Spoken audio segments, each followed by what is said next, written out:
morning, good afternoon, and good evening to everyone, wherever you are in the world. Once again, this is Apo Adman coming to you from Luntiang Aghama, Natural Divine Art Shine of Healing Incorporated, that is located at Lot 79, Phase A, Francisco Avenue, Barangay Francisco Musnara, City of San Jose del Monte, Bulacan, Philippines. And it is already the 13th of October 2020, and the time now is 5:44 in the morning, and you are listening to Apus Lair or Luntiang Aghama Internet Radio, which is your gateway to the future here at Anchor FM. And you can also hear us at Apple's Podcast, Breaker, Google Podcast, Overcast, Pocket Cast, Radio Public, and Spotify.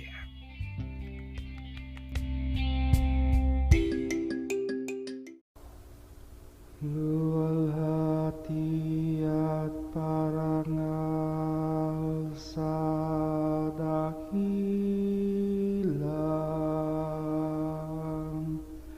kapangyarihan na lumikha sa atin at sa buong sansinukuban. Luwalhati at parangal sa dakilang kapangyarihan na lumikha sa atin at sa buong sansinukuban. Luwalhati at parangal sa dakilang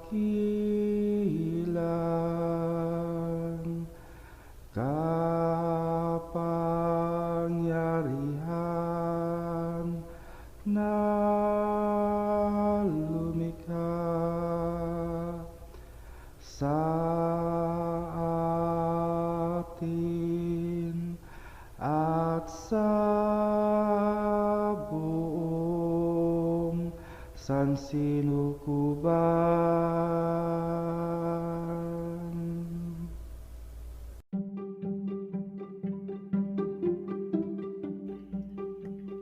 And what you just have heard is our prayer chant.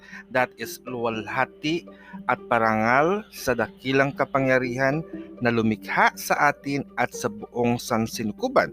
So what does that prayer means?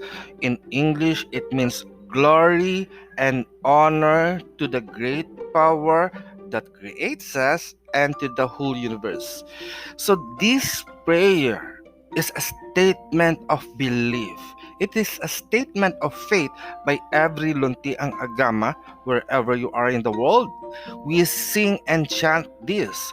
It is like a key of glorifying the Creator. Whatever Creator or whatever name do we acknowledge our Creator, when we say glory and honor to the great power, we are referring to that great power of whatever name.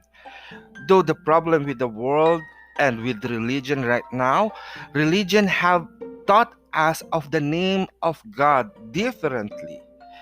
But for us as a Luntiang Aghama, we have to acknowledge that great power that create us. Whatever name that God manifests into every culture, since we as humans belongs to each tribe, we belongs to each country, we speak different languages, we acknowledge how people use their language and call their God. And that God might people might think, no, people might think that they are different god, that becomes there are so many gods around the world. But for us, we acknowledge the belief system of every individual, per language, per country, that this god are the same god that we venerate, that we honor, and we glorify. But what is the key, or what is the benefit, or why we should glorify God?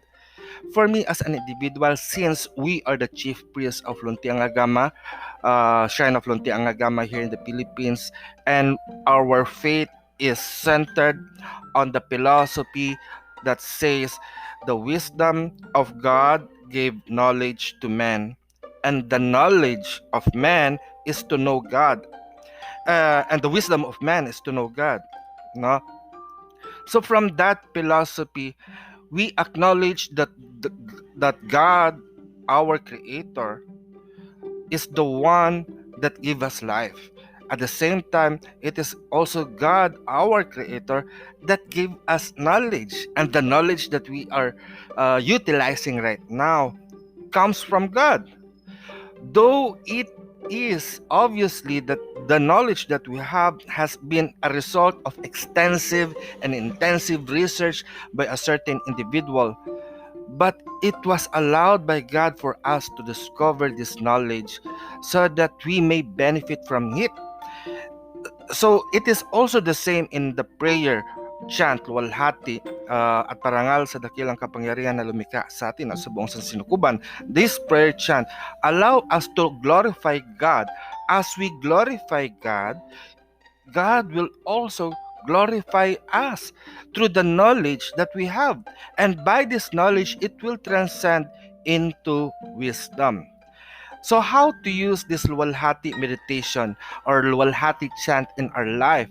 So, whatever God or belief system that you belong to, when you say things, when you say praise and glory to the Creator will be pleased in you.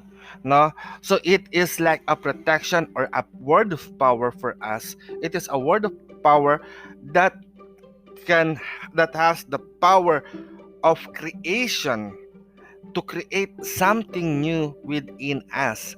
Remember also the prayer of reformation. Every day we are changing, every day we are transforming into something new.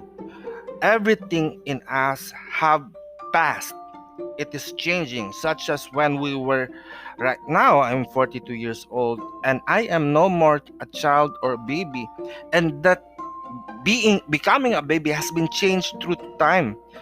But by glorifying and thanking God on the changes that is happening to you, it allow us to be empowered and to stay intact, such as our God is not just an imaginary God, but God can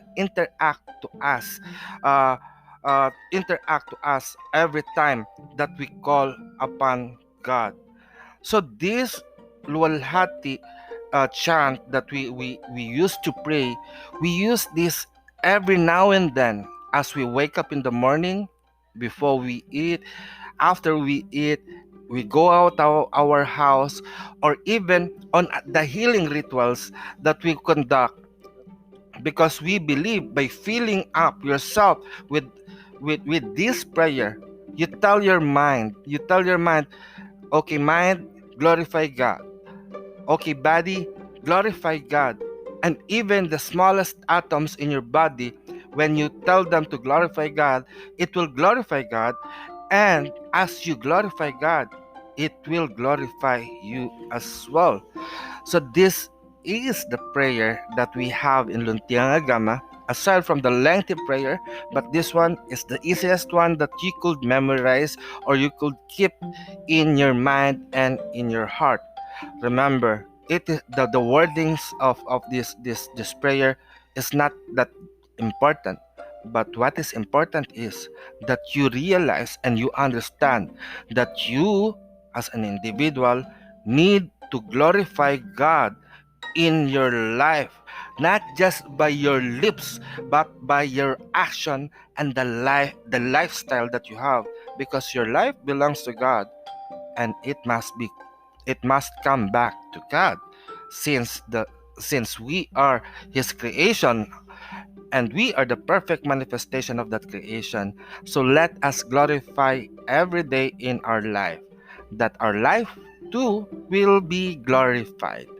So until then, once again, this is Apo Adman Agama, and giving you blessings of love and light. May you all blessed be peace. Mayari na pag-asatin.